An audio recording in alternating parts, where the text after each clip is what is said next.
Hello! എന്നത്തെയും പോലെ ഒരു കാലാവസ്ഥയല്ലായിരുന്നു കേട്ടോ ഇന്ന്. ഒരുപാട് ദിവസങ്ങൾക്ക് ശേഷം ഇന്ന് നല്ല തെളിച്ചമുള്ളൊരു കാലാവസ്ഥയായിരുന്നു കേട്ടോ. ഇത്രയും ദിവസമാണെങ്കിൽ നമുക്ക് നല്ല മഴയായിരുന്നേ, ഇരുണ്ട് മൂടിയ കാലാവസ്ഥയും നല്ല തണുപ്പും. എന്തായാലും ഇന്ന് അതൊക്കെ മാറിയിട്ടുണ്ട്.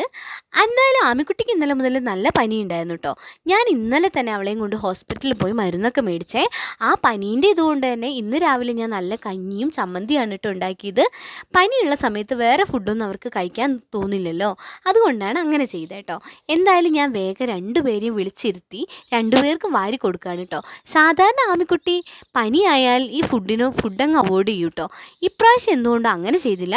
എനിക്കത് വല്ലാത്തൊരു പേടിയായിരുന്നു കേട്ടോ. ഇനി ഫുഡ് കഴിക്കൂലേ അങ്ങനെയൊക്കെ മനസ്സിൽ ടെൻഷൻ ഉണ്ടായിരുന്നു. എന്തായാലും അവൾ ഫുഡൊക്കെ നല്ല മിടുക്കിയായിട്ട് കഴിച്ചു കേട്ടോ. അക്കൂട്ടനും അത്യാവശ്യം ഫുഡൊക്കെ കഴിച്ചേ. അക്കൂട്ടന് എന്നും ഫുഡ് കഴിപ്പിക്കാൻ ഭയങ്കര ബുദ്ധിമുട്ടാണ് കേട്ടോ. അപ്പോഴാണ് അവൾ എന്നോട് പറയുന്നത്, അമ്മ ഒന്ന് ചിരിച്ച് ഫുഡ് തരാൻ. എന്തായാലും ഞാനിതാ ചിരിച്ചുകൊണ്ട് ഫുഡ് കൊടുക്കുന്നുണ്ട് കേട്ടോ. പുള്ളിക്കാരിയുടെ പരാതിയും അതോടുകൂടെ മാറി സന്തോഷമായി കേട്ടോ. അങ്ങനെ കഞ്ഞിയൊക്കെ കൊടുത്തു കഴിഞ്ഞ് ഞാനിതാ അടുത്തതായിട്ട് ഗുളികയും മരുന്നൊക്കെ എടുത്ത് വരികയാണ് കേട്ടോ.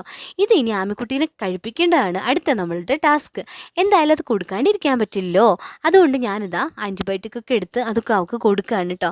എന്തായാലും പുള്ളിക്കാരി യാതൊരു മടിയില്ലാണ്ട് അത് വേഗം കുടിച്ചിട്ടോ. അതുകൊണ്ട് തന്നെ ഒരു സമാധാനം.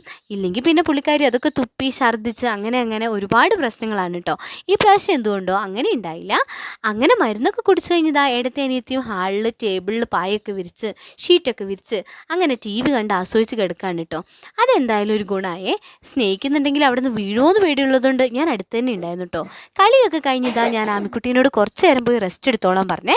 അങ്ങനെ അവളിതാ കിടന്നുറങ്ങാൻ വേണ്ടി പോവാണ് കേട്ടോ. പുറത്ത് നല്ല തണുപ്പുണ്ടായിരുന്നേ. നമ്മളെ വീഡിയോ ഇഷ്ടപ്പെട്ടാൽ ഒന്ന് ലൈക്കും ഷെയറും സബ്സ്ക്രൈബും ചെയ്യണം.